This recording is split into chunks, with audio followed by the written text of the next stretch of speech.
But I believe that before Russian scholars can even start outlining, they need to enter more fully into what we could call the business side of getting published. That is, they need to do the two-step process of journal analysis. Planning to get a paper published is like creating a business plan.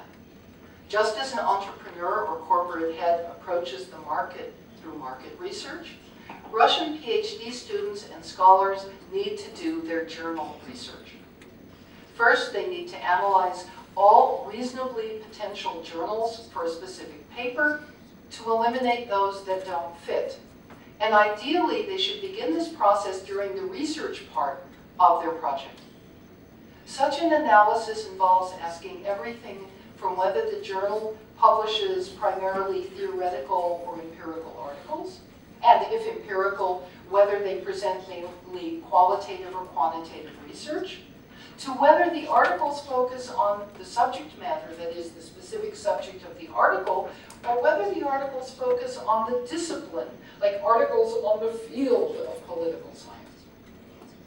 For example, one of the scholars in the Global Science program discovered that she was limited to journals that considered Russia part of Asia, because Asian studies journals that didn't have articles on Russia were unlikely to even send her paper out for review.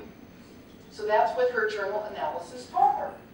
And I've got an entire section in the book on how to analyze journals, just for elimination, so that nobody wastes time sending papers to the wrong journal. The second analytical phase begins once the writer has carefully chosen one or two target journals. This phase is linguistic and organizational. It involves analyzing the organization, the writing, the language in the journal, so that the paper, once submitted, actually reads as if it had already been published in the journal. Editors are always happy to receive papers that meet their ideas of what a good paper should look like. And how do you know? You look at the papers they published and use that as your model. For example, papers in some journals have 2-paragraph introductions. In others in the same field, they have 12-page introductions that include the methodology and the entire literature review. Some put methods before theory, others do the opposite. Some use the word paper, some use article. Some want British English, some want American English, and believe me, they are different. And these are, of course, just a few examples. But the more detailed the analysis, the better the fit of the paper to the journal. And I do remember one student of mine who was a very good writer, and it was her first paper, and she showed brilliantly in microeconomics how her new methodology devolved out of the theory. But I was looking at the journal and I said, you know, Miriam, in this journal, they always put methodology before they put theory. And she said, that doesn't make any sense because blah, blah, blah. Shh, shh. Miriam, do you want to be right or do you want to get published? She said, I'll be right back. And a half an hour later, she was back with a rewritten piece and it got published. You give the editors what they want. This is business. It's business. It doesn't guarantee publication, but a good journal analysis maximizes your chances for publication. As to the submission process, it is almost never straightforward from the author to the journal editor. Instead, almost all good American English and European writers first do their journal analysis. Then they outline the paper according to the structure of articles in their journal of choice. Then they write the paper. But that's not all. The next step is to solicit feedback from their colleagues at work. After then changing the paper, after receiving the feedback, the next step is to submit an abstract to an international conference in hopes of presenting the paper at the conference so that they can get even more feedback. Then, and meet people who are interested in their topic and maybe want to collaborate with them. Then they rewrite the paper and send the final draft to a professional native-speaking editor for editing. And only after they've incorporated those edits do they send the paper to the journal. And this takes time, as we we were discussing. It's simply a time-consuming process, and to get published in a good journal from start to finish may take 2 to 3 years, and it's very common. That's the process, but what I'm happy about with my work, which is highly pragmatic, is that I'm helping lots of people get published. And I feel like a midwife. You know, I didn't make the baby, I didn't grow the baby, but I can ensure a healthy birth, and I can help with that. I'm a midwife. That's what a good editor and consultant should be.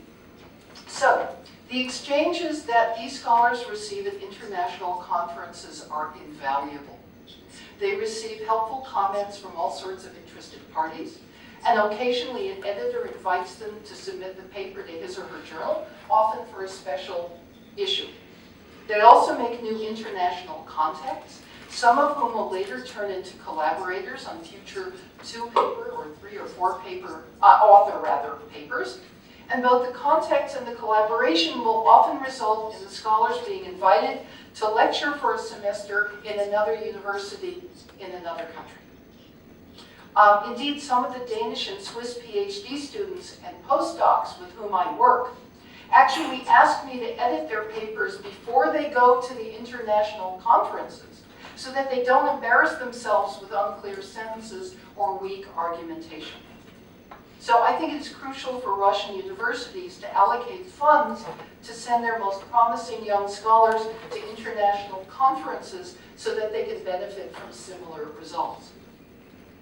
As for the issue of anonymous peer review, even though the Russian idea of paying reviewers for their time of work is very reasonable, in Europe, the US, the UK, Australia, and so on, choosing and paying a reviewer is unimaginable. The international academic community, for whatever reason, values what it considers the power and fairness of having papers reviewed by 2 to 4 peers, completely anonymously so that nobody plays favorites. We submit a paper, and if it is lucky enough to be sent out for review, we wait for the editor to send an email with the reviewer's comments. That email may say, sorry, I've rejected your paper for the following reasons, but I hope that the reviewer's comments will help you improve your paper for another journal. For example, in economics, the rejection rate runs at about 80%. It's that competitive. Or you may get what's called a revise and resubmit. We invite you to revise your paper and resubmit it, but it may be high risk. You have to make major changes or don't bother. You have to learn to read between the lines in these letters. But if you get a revise and resubmit, that should be the most important thing, and it's your first shot at getting published, and everything else you do has to take second place. And that means if you miss part of a family holiday, if you end up working weekends and nights, if you have to give up part of whatever, you do it, because getting published in all the rest of the world, at least, I don't know what's going on in Russia right now, it determines your career. The only thing that counts is getting published in peer reviews. It does in English, it does in peer-reviewed journals. It doesn't matter if you're in an anthology, it doesn't matter that you've written books, it matters you get points for your career, academic points, for how many papers you've published and where you've published them. So most of the time the reviewers are highly professional and their comments are useful to the writer at least 90% of the time. Sometimes, however, a reviewer throws a tantrum like a 5-year-old because the writer has criticized the reviewer's favorite method. As for the editing process, Russian scholars need to view using a professional English editor as a necessary asset.